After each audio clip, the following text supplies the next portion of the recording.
بسم اللہ الرحمن الرحیم۔ آج کا بیان جو تھا وہ ہے حضور علیہ الصلوۃ والسلام و تحیۃ والثناء، آپ کا نماز جنازہ، کہ آپ کا کیا نماز جنازہ ہوا یا نہیں ہوا، کیونکہ مختلف روایتوں سے جب ہم گزرتے ہیں اور یہ کتابوں سے ہی ہمیں ملتا ہے، کیونکہ اس دور میں تو ہم موجود ہی نہیں تھے۔ صحابہ کرام اور اہل بیت جس دور میں موجود تھے حضور علیہ الصلوۃ والسلام کے ساتھ، اس وقت تو کتابیں تھی ہی نہیں، بلکہ جو ہماری مین کتاب ہے قرآن پاک، وہ بھی کتابی شکل میں نہیں تھی۔ یہ کہا جاتا ہے کہ درختوں کی چھالوں پر لکھی ہوئی تھی، چمڑوں پر لکھی ہوئی تھی، بانسوں پر لکھی ہوئی تھی، ایسے مختلف لوگوں نے لکھا ہوا تھا، جسے بعد میں جنگ یمامہ کے بعد یہ اکٹھا کرنے کا کام کیا گیا تھا۔ اس لیے جو حضور علیہ الصلوۃ والسلام کا وصال ہوا تو اس وقت کیا صورتحال تھی اور کیا معاملات ہوئے، یہ سب ہمیں کتابوں سے ملتا ہے۔ اور ہم جو اہل سنت ہیں یہ حضور علیہ الصلوۃ والسلام و تحیۃ والثناء کی صحیح احادیث کو بھی مانتے ہیں، حضور کی ضعیف احادیث کو بھی مانتے ہیں، حضور کی صحیح احادیث کو بھی مانتے ہیں اور ضعیف احادیث کو بھی مانتے ہیں۔ صحیح احادیث کی بھی شرح کرتے ہیں، ایسا نہیں کہ صحیح احادیث کی شرح نہیں کرتے، اس کی بھی شرح کرتے ہیں۔ کیسے شرح کرتے ہیں؟ ساری کتابوں کو کھنگال کر کہ اس کتاب میں یہ آیا ہے تو باقی کتابوں میں کیا کیا آیا ہوگا۔ اس لیے ہم صحیح احادیث کی بھی شرح کرتے ہیں، کیونکہ ہم نے یہ کہا تھا کہ یہ جو صحیح احادیث ہیں صحیح سند اور راویوں کے ساتھ بالکل ٹھیک ہیں۔ خاص طور پر صحیح بخاری، اکثر صحیح بخاری کو ہی صحیح کہا جاتا ہے، ایک کو، باقی کو نہیں۔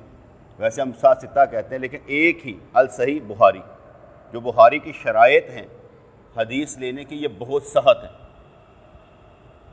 جو امام بخاری کی شرائط ہیں یہ بہت سخت ہیں، اور میں نے بیان بھی کیا تھا کہ ان کے نزدیک جو راوی ہے ان کی شرط کے مطابق کہ میں نے جس بندے سے لینی ہے وہ میرے شیخ سے پہلے، اس کے پہلے، اس سے پہلے، حتیٰ کہ صحابہ تک جو پہنچتا ہے سلسلہ، ایک ایک راوی، وہ ایک ایک راوی سکہ ہوگا۔ مثلا ہم کہتے ہیں نا میرے پیر مرشد نے مجھے خلافت دی، ان کے پیر مرشد نے ان کو خلافت دی، یہ سلسلہ در سلسلہ چلتا ہے۔ اس لیے جو امام بخاری رحمۃ اللہ علیہ، آپ کا جو معاملہ تھا وہ یہی تھا کہ آپ جس راوی کو بھی دیکھتے اس میں یہ کامل مسلمان ہونا شرط میں شامل تھا، سکہ ہونا شرط میں شامل تھا، حافظہ اس کا ٹھیک ہونا چاہیے تھا، جھوٹ نہیں بول سکتا تھا۔ اس لیے وہ اس شرط پر لیتے تھے کہ یہ نسل در نسل آگے تک، پیچھے تک جو جاتا ہے سلسلہ، یہ راوی ٹھیک ہونا چاہیے۔ اور میں نے یہ بھی بتایا تھا کہ حضرت معاویہ رضی اللہ تعالیٰ عنہ بھی، ان کی احادیث صحیح بخاری اور صحیح مسلم میں 4 متفق علیہ ہیں، یعنی دونوں نے وہ 4 حدیثیں لی، اور 4 علیحدہ حدیثیں صحیح بخاری میں اور 5 علیحدہ صحیح مسلم میں آتی۔ تو بات سمجھ میں آئی؟ متفق علیہ 4 اور 4 علیحدہ صحیح بخاری میں آئی اور 5 علیحدہ، اور 7 ستہ جسے ہم کہتے ہیں 6، اس میں 60 احادیث حضرت معاویہ رضی اللہ تعالیٰ عنہ سے مروی ہیں۔ یہ میں اس لیے بتایا کہ جو بھی حضرت معاویہ رضی اللہ عنہ کے خلاف بولے وہ امام بخاری کے خلاف ہے، ان کی صحیح کے خلاف ہے۔ اس کا مطلب ہے کہ وہ راوی ٹھیک نہیں ہے۔ اگر ایک کو ہٹائیں گے پھر سارے ہٹ جائیں گے، پھر شرط کیا رہی؟ یہ اس لیے میں نے آپ کو قانون بتایا ہے، کیونکہ عام نقطہ یہ سمجھ میں نہیں آتا، اور جو مرزا انجینئر ٹائپ لوگ ہوتے ہیں جن کا قانون اصول کوئی نہیں ہے، قانون اصول یہ ہے کہ جس کو فالو کرے زیادہ فالورز ہو جائیں تو وہ آپ ایک جماعت بنا سکتا ہے۔ جیسے ہمارے یہاں سیاسی جماعتیں بن جاتی ہیں، وہ چاہے جھوٹی ہو، کوئی فرق نہیں پڑتا، کیونکہ جمہوریت کا مطلب ہے کہ گدھے ایک جگہ ووٹ دے دینا تو سارے گدھے اپرووڈ کرنا پڑ جائے گا، یعنی سارے کے سارے آپ کے متعلق کہہ دیں یہ کھوتا ہے تو کھوتے ہیں آپ آج۔ جمہوری یہ ہے، عقل والے نہیں ہیں وہ. جمہوری انداز عقل والا نہیں ہوتا. عقل اور باشعور کا انداز یہ ہوتا ہے کہ اچھے لوگ چناؤ کرو جو کہ چن کر دیں کہ اچھا بندہ. اچھے بندوں کا چناؤ کرو، جیسے صحابہ کرام نے چناؤ کیا، اچھے بندوں نے پھر چن کر دیا کہ حضرت عثمان غنی رضی اللہ عنہ کو لگا دیا جائے، حضرت عمر فاروق رضی اللہ عنہ کے بعد. تو اس لیے میں نے یہ سمجھا دیا کہ جو راوی ہے اگر اس کے خلاف بولیں گے تو کیا ہوگا؟ مسئلہ ہوگا. اور جتنی احادیث، کیونکہ یہ کیا کرتے ہیں جب بات کو گھماتے ہیں نا، گھما کے لے کر آتے ہیں، تو وہ بندہ سمجھتا ہے یار اتنا کچھ ہوا تھا. بھئی بہت کچھ ہوا تھا. تو آج کے دور میں رہتا ہے، یہ مجھے بتا بنگلہ دیش اور پاکستان علیحدہ علیحدہ کیوں ہوئے؟ تو پوری ہسٹری بتا سکتا ہے؟ کون کون سے غدار موجود تھے بتا سکتا ہے؟ یہاں نہیں بتا سکتا. تو اس وقت کی بات کر رہا ہے کہ سارا کچھ بیان ہونا چاہیے. کیسے معلوم ہوگا؟ اس کا ایک فلسفہ ہونا چاہیے کہ آپ کے ساتھ لڑ کون رہا ہے، جو لڑ رہا ہے اس کا عقیدہ کیا ہے، اس کی بنیاد کیا ہے. بات سمجھ آ رہی کہ نہیں ہے؟ جو لڑ رہا ہے آپ سے، سوال کر رہا ہے کون ہے وہ، اس کا عقیدہ کیا ہے، اس کا معلوم ہونا چاہیے. ہم کہتے ہیں وہ کان کتا لے کے ہم کتے کے پیچھے بھاگ جاتے ہیں. ٹھیک ہے. ہمارے نزدیک حضور علیہ الصلوۃ والسلام کا نماز جنازہ نہیں ہوا، کیونکہ نماز جنازہ میں امام 4 تکبیریں اور مخصوص دعائیں پڑھتا ہے، اور حضور کا اس طرح سے جنازہ ہوا ہی نہیں. اور جو ہم صل کہتے ہیں، اللہم صلی علی محمد، اس کا مطلب کیا لیتے ہیں؟ یا اللہ محمد صلی اللہ علیہ وسلم پر اپنی رحمتیں بھیج. صل کا مطلب رحمت ہے. صل نماز کے لیے بھی آتا ہے، ایک ہی لفظ کئی جگہوں پر استعمال ہوتا ہے. اس لیے جہاں پر آیا کہ صل تو انہوں نے کہا نماز نہیں بھائی، درود. کیا؟ درود. اس لیے حضور پر درود بھیجا گیا، نماز جنازہ نہیں. نماز جنازہ کا لفظ ہی غلط ہے، درود بھیجا گیا. اور مستدرک حاکم 4455 حدیث پاک میں آتا ہے کہ آپ صلی اللہ علیہ وسلم نے فرمایا، اب حدیث میں آتا ہے کہ جب تم مجھے غسل دے دو تو باہر چلے جانا. آگے سب سے پہلے مجھ پر مقرب فرشتے درود بھیجیں گے، اس کے بعد گروہ در گروہ کمرے میں داخل ہونا اور مجھ پر درود و سلام پڑھنا. ٹھیک ہے. یہ ہوا ہی ایسے ہے. اہل تشیع حضرات کہتے ہیں کہ مولا علی نے پڑھایا اور چند بندے ہی جنازے میں شامل تھے، تقریباً 7 یا 9. ان کا یہ کلیم ہے 7 یا 9 بندے جو تھے وہ شامل، وہ نام بھی لکھ دیتے ہیں کہ مولا علی نے پڑھایا، 7 یا 9 بندے شامل تھے. ان میں حسن حسین بھی نہیں تھے، ان نام میں نہیں نا، 7 یا 9 میں ہے ہی نہیں. اگر ان کے 7 یا 9 میں دیکھے جائیں تو حضور کا اتنا بڑا بنو قریش بنو ہاشم کا سلسلہ، آپ کے رشتہ دار، آپ کے سسرالی رشتہ دار، آپ کی بیویاں رشتہ دار، کوئی شامل نہیں تھا. کیسا ایک ڈرامہ لگتا ہے نا.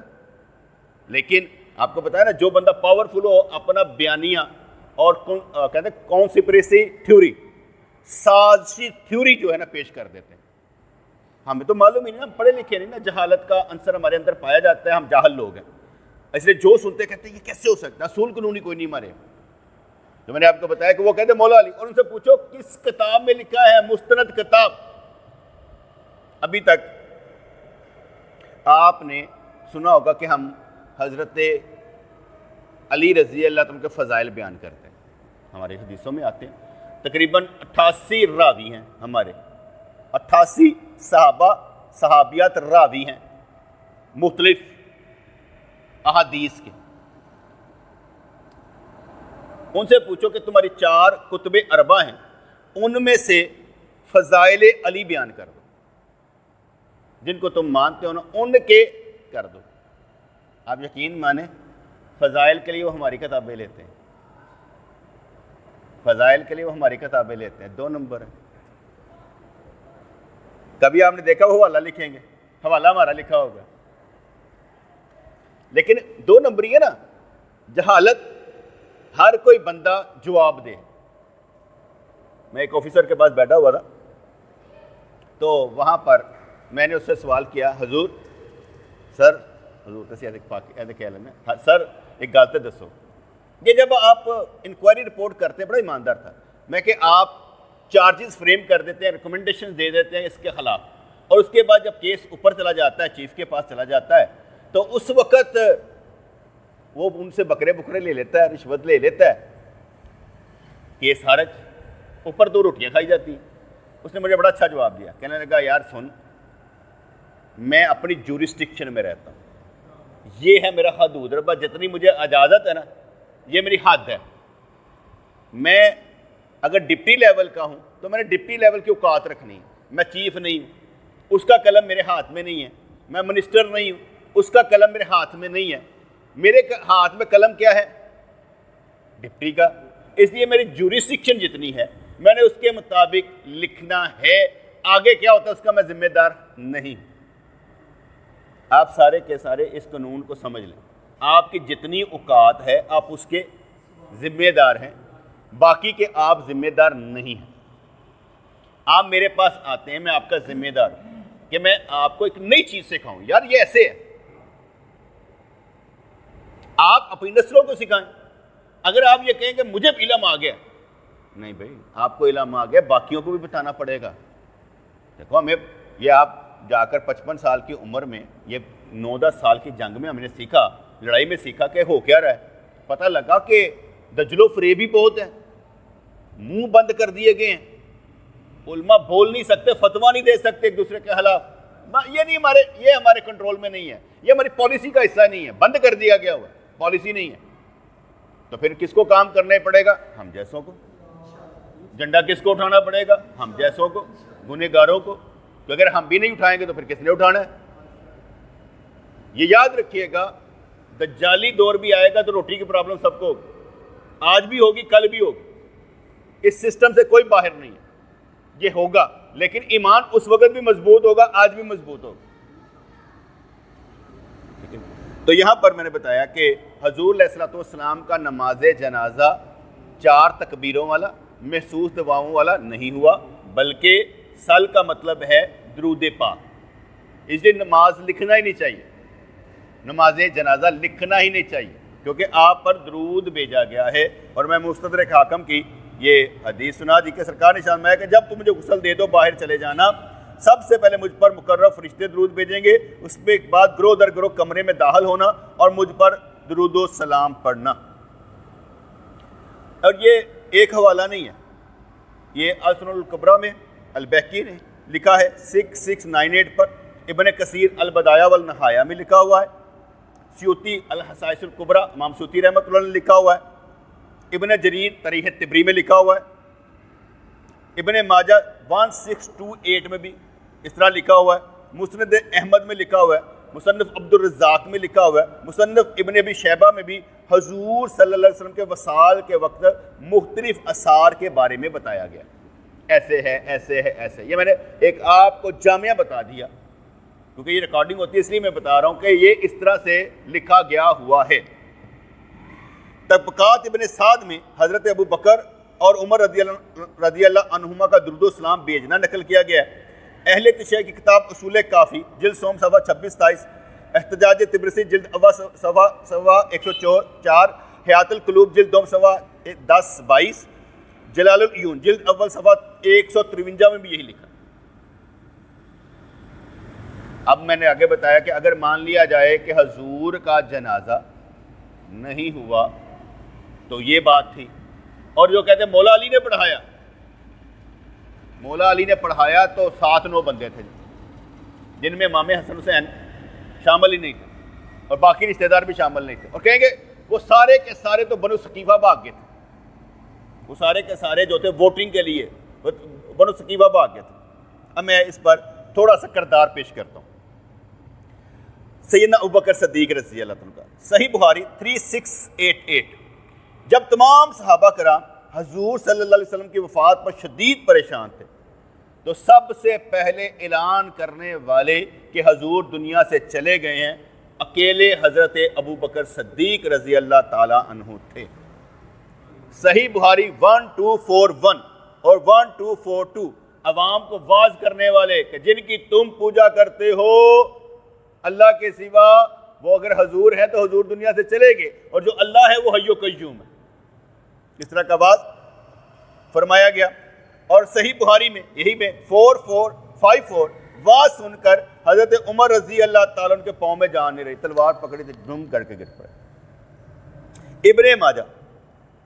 ابن ماجہ حضرت ابو بکر صدیق رضی اللہ کا بتا رہے ہیں کہ 1628 حضور کی قبر کی نشاندہی بھی حضرت ابو بکر رضی اللہ تعالیٰ عنہ نے کی.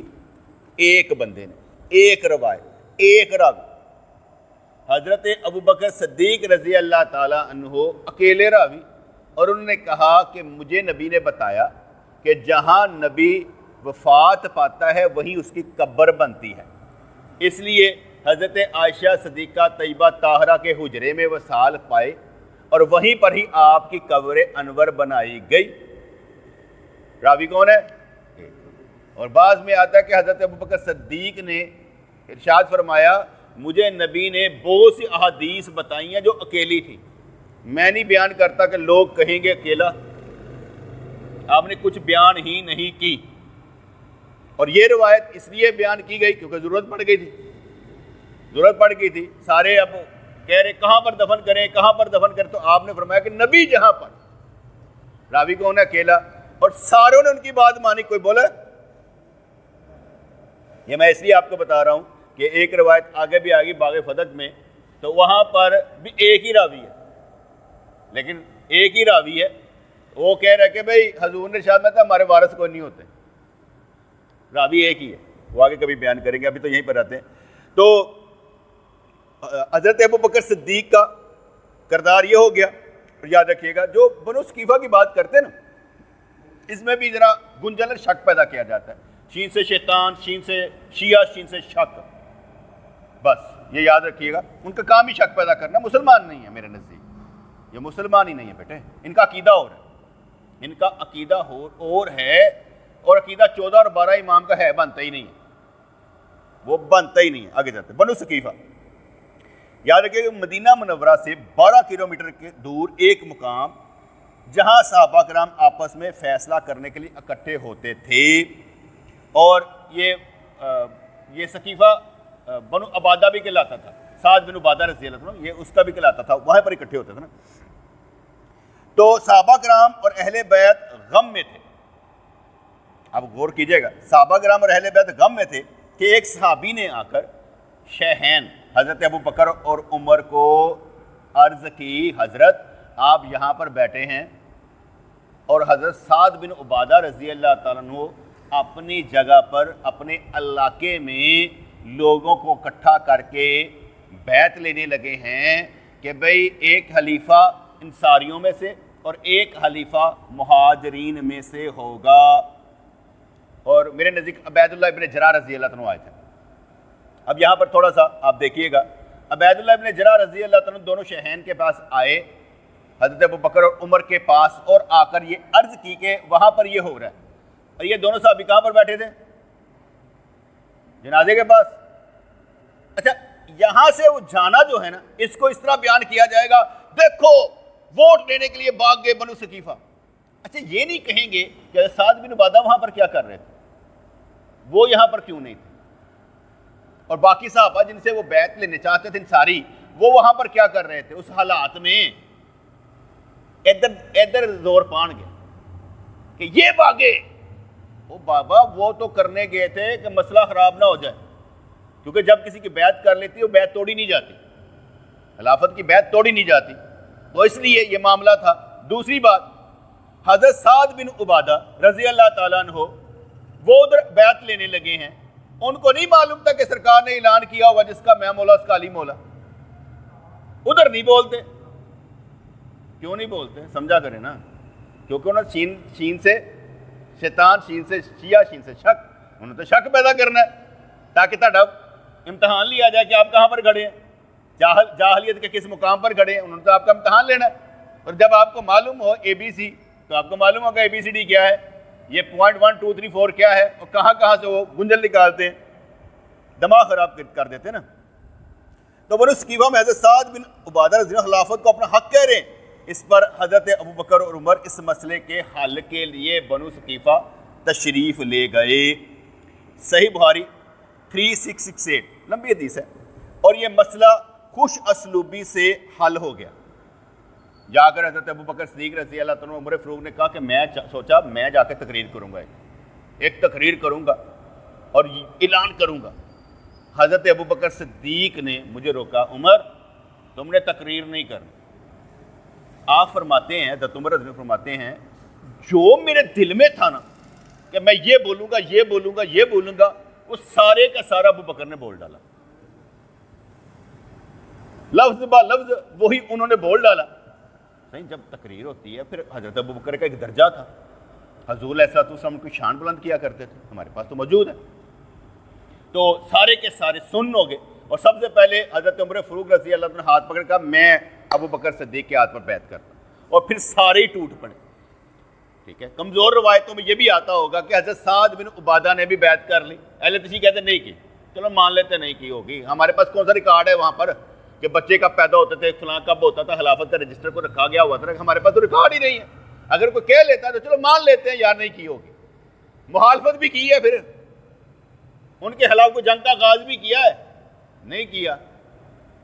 ادھر کو لا کے یا ادھر کو لا کر گھماؤ, بات تم پر ہی آتی ہے. اچھا جی.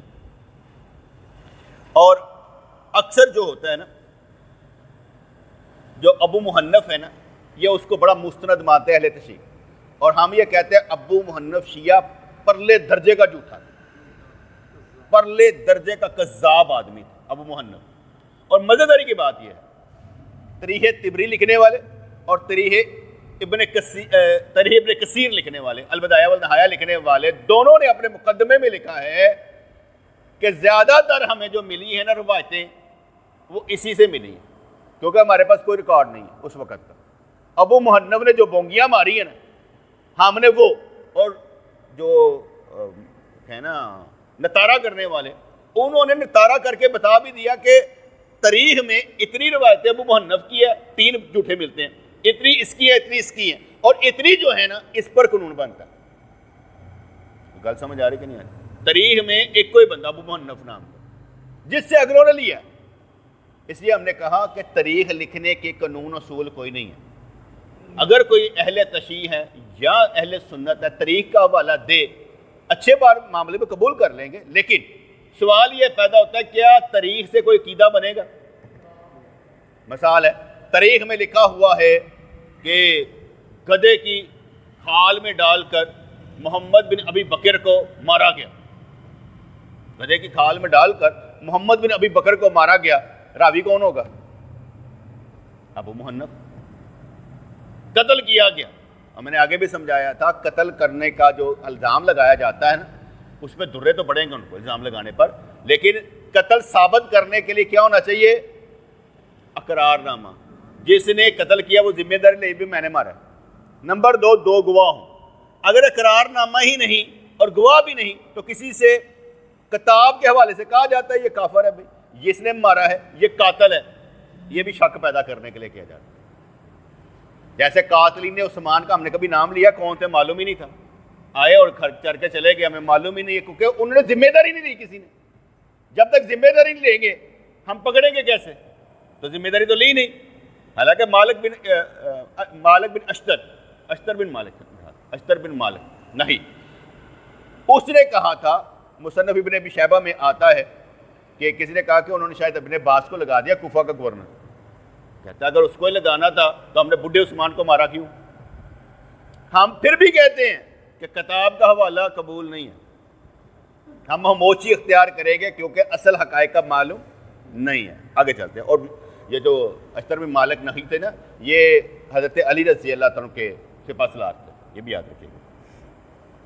ٹھیک ہے, اس لیے میں نے سوال کیا, اگر غدیر خم پر مولا علی کی امامت کا اعلان ہو چکا تھا تو حضرت سعد بن عبادہ نے مہاجرین اور انصار کا علیحدہ علیحدہ خلیفہ بنانے کا اعلان کیوں کیا؟ اہل تشیع کو چاہیے ان کے خلاف بولیں, پر نہیں بولیں گے. بولیں گے کن کے خلاف؟ شیخین کے خلاف. کیا غلطی حضرت سعد بن عبادہ کی تھی یا سیدنا حضرات ابو بکر اور عمر کی, جو وہاں سمجھانے گے؟ جواب صاف ہے کہ عید غدیر خم منانے والے غلط ہیں. ہم تو ٹھیک ہیں. اور یہ بھی یاد رکھیے گا کہ جب ہوا نا اور حضور علیہ الصلوۃ والسلام کی ڈیڈ باڈی پڑی ہوئی تھی, آپ کا جسم اقدس پڑا ہوا تھا, دفنایا نہیں گیا. اس پر بڑا رولا پڑے گا, لو جی سرکار دی ڈیڈ باڈی کوئی کہندا پونے 2 دن, کوئی کہندا پونے 3 دن پڑی رہی. اچھا بھائی کیوں پڑی رہی, کیوں نہیں دفنایا گیا؟ وہ ساروں کو معلوم نہیں تھا. اگر جنازہ پڑھا دیا تو مولا علی نے تو دفنا دیں, دفنایا کیوں نہیں؟ کدی ادھر دی مارو گے تو کدی ادھر دی مارو گے. سوال تو سمجھو, پڑی کیوں رہی؟ اس لیے یہ 12 کلومیٹر گیا اور 12 کلومیٹر آئے, آدھا گھنٹہ لگا ہوگا اتنے بیعت ہو گئی ہوگی. اس کو ہم لگا لیتے ہیں 12 کلومیٹر 4 گھنٹے لگا لیں, 5 گھنٹے لگا لیں, 5 گھنٹوں میں وہ واپس آ چکے. لیکن حضور کا جسم اقدس کو قبر انور میں نہیں ڈالا گیا, بلکہ دوسرے دن ممبر پر بیٹھ کے مسجد نبوی کے, سرکار کا گھر ساتھ ہی ہے جہاں پر دفنایا جانا ہے, یہ یاد رکھیے گا. حضور کا گھر ساتھ ہی تھا جہاں پر آپ کی قبر انور بنی ہوئی ہے. تو ممبر پر بیٹھ کر پورے مدینہ منورہ کے صحابہ سے بیعت لی گئی, سب سے بیعت لی گئی. اور کتابوں میں یہ بھی لکھا ہوا ہے کہ حضرت علی رضی اللہ کو بلایا. حضرت علی کو فرمایا گیا, علی تو مسلمانوں میں لڑائی چاہتا ہے, جہاں پر سب راضی ہے تو کیوں نہیں؟ حضرت زبیر رضی اللہ کو بلایا گیا, کیوں بھائی تم نہیں آئے ابھی تک بیعت کرنے؟ اور دونوں نے بیعت کر لی. اس لیے مختلف روایتیں ملتی ہیں, اگلے دن کر لی, اور جو صحیح بخاری کی حدیث ملتی ہے 6 ماہ بعد, اس پر تو ہمیں اختلاف ہے نا. میں نے آگے بتایا نا, ہر حدیث کی شرح کرنی پڑے گی نا, اس میں مختلف اختلاف ہیں. ہم کہتے ہیں اگلے دن ہی کر لی تھی, اور تیسرے دن وہ جو آپ علیہ الصلوۃ والسلام و تحیۃ و ثنا نے اور صرف کے مقام پر وہ چھوڑا تھا نا جہاد کرنے کے اسامہ رضی اللہ عنہ کی قیادت میں کہ بھئی یہ جائیں گے رومیوں سے لڑیں گے, یہ بھیج بھی دیا تھا خلیفہ بن کر. آگے آتے ہیں, دوسرے دن بیعت کر لی, اور جب بیعت کر لی تو آخر میں حضرت ابوبکر صدیق اور عمر جاتے ہیں, حضور کو سلوٹ کرتے ہیں, درود پڑھتے ہیں, اور آپ کو دفنایا جاتا ہے. اس پر کہا جاتا ہے کہ حضرت ابوبکر صدیق نے جنازہ پڑھایا, لیکن میں آگے کہہ رہا ہوں جنازہ نہیں پڑھایا گیا. کہ یہ کہتے ہیں کہ حضرت ابوبکر صدیق نے جنازہ پڑھایا, کیوں؟ مختلف روایتوں سے ہم نے الف با تا یہ نا پوائنٹ بنائے تھے, ABC پوائنٹ بنائے تھے. لیکن میں جو بیان کر رہا ہوں اس کے مطابق یہ تھا کہ آخر پر جا کر انہوں نے کیا, جب خلیفہ نے جنازہ پڑھ لیا, یعنی درود پڑھ لیا, بات ختم ہو گئی, اور اس کے بعد آپ کو قبر انور میں داخل کیا گیا. اب بات کلیئر ہو کہ نہیں؟ کوئی سمجھ آئی کہ نہیں آئی میری بات, کہ کس طرح جنازہ پڑھا گیا, معاملات کیوں تھے؟ اب رولا جتنا مرضی ڈال لیں, لیکن میں کہوں گا رولا ڈالنے والے کا ایمان کون سا ہے, دین کون سا ہے, وہ بتایا جائے. وہ مسلمانوں کے مسائل میں بولتا کیوں ہے؟ مسلمانوں کے آپس کے مسائل میں ایک نیا گروہ کریٹ کر لینا کیوں؟ جس کا مطلب ہے کوئی شاطر آگے لگے ہوئے پیچھے, جو بڑے شاطر قسم کے لوگ ہیں جنہوں نے کہا کہ اسلام کا مینڈیٹ چوری کر لو. اس لیے حضرت ابوبکر صدیق رضی اللہ کی عظمت حضور کے وصال سے پہلے بھی سب کے سامنے تھی, اس میں کوئی شک نہیں کہ حضور صلی اللہ علیہ وسلم نے کسی کو اپنے مصلی پر کھڑا نہیں ہونے دیا. جب آخری وقت آیا نا تو حضور علیہ الصلوۃ والسلام نے ارشاد فرمایا, ابو بکر کو کہو نماز پڑھائیں, ابو بکر کو کہو نماز پڑھائیں. حضرت عائشہ صدیقہ نے بات کی کہ وہ بڑے قطع قلبی کے مالک رونا شروع کر دیں, کیا کہ ابو بکر کے ہوتے ہوئے کوئی دوسرا مصلی پر کھڑا نہیں ہو سکتا, ابو بکر ہی کھڑا ہو. ہم نے مختلف چیزوں سے ثابت کیا کہ مصلی پر کھڑا کرنے کا مطلب ہی امامت تھا, کہ حضرت علی پیچھے نماز پڑھ رہے, ٹھیک ہے. اور 17 نمازیں حضور علیہ الصلوۃ والسلام کے وصال سے پہلے حضرت ابوبکر صدیق نے پوری امت کو پڑھائی. کیونکہ بنو ثقیفہ میں تو تھوڑی سی بحث کے بعد سرکار واپس آ جاتے ہیں نا, مسجد میں سب صحابہ کرام نے بیعت کی تھی, وہ تو معاملہ ختم ہو گیا تھا نا. اب غلط روایت کہتے ہیں کنز المال, جامع الحدیث, مسند امام احمد بن حنبل, المصنف کتابوں میں عروہ کی روایت موجود ہے کہ حضرت ابو بکر عمر حضور کی تدفین کے موقع پر موجود نہ تھے. یہ غلط روایت, کنز المال, جامع الحدیث, مسند امام احمد بن حنبل, اس میں لکھا ہوا کہ حضرت ابو بکر اور عمر حضور کی تدفین کے موقع پر موجود نہ تھے. میں نے کہا مختلف روایتیں. چنانچہ ان سے پہلے حضور کی تدفین کر دی گئی۔ یہاں پر بات دیکھنی پڑتی ہے کہ حدیث کس کی ہے۔ کہتے ہیں مجتہدین نے بتایا کہ حشام تو عروہ کا بیٹا ہے، عروہ کی ولادت 23 ہجری اور 94 ہجری انتقال ہے، ٹھیک ہے جی، عروہ کی ولادت 23 ہجری اور 94 ہجری انتقال ہے، حشام 61 ہجری اور 144 ہجری وفات ہے، اور حضور کا جنازہ کب ہوا؟ 11 میں شروع میں، ٹھیک ہے۔ اس لیے جو کہہ رہا ہے یہ حدیث لی گئی ہے، وہ لی گئی ہے کہ حشام تو عروہ کا بیٹا ہے، عروہ کی وفات 23 ہجری اور 94 ہجری ہے، اس میں بھی بات نہیں ہوئی، اس میں بات نہیں ہوئی، یہ تو عروہ کی ولادت ہے، اور یہ ہے حشام سے، اور حشام کب پیدا ہوا ہے؟ 61 ہجری میں اور 144 ہجری ہے، اس لیے یہ روایت ناقابل اعتبار ہے، چاہے ہمارے لکھی ہوئی ہے۔ تو بات سمجھے نا، روایتیں تو بیٹے بڑی من گھڑت تو ہوں گی نا، راوی دیکھنے پڑیں گے نا، تو اس لیے ہم نے کہا یہ من گھڑت ہے، اس کا تو بنتا ہی نہیں بات کرنا، وہ کیسے بات کر سکتا ہے جب وہ موجود ہی نہیں تھا۔ اس لیے میں نے آپ کو بتا دیا کہ یہ بات بھی موجود ہے، اور اس کا ہم نے کیا کہا کہ اس کا مسئلہ یہ بنتا ہے۔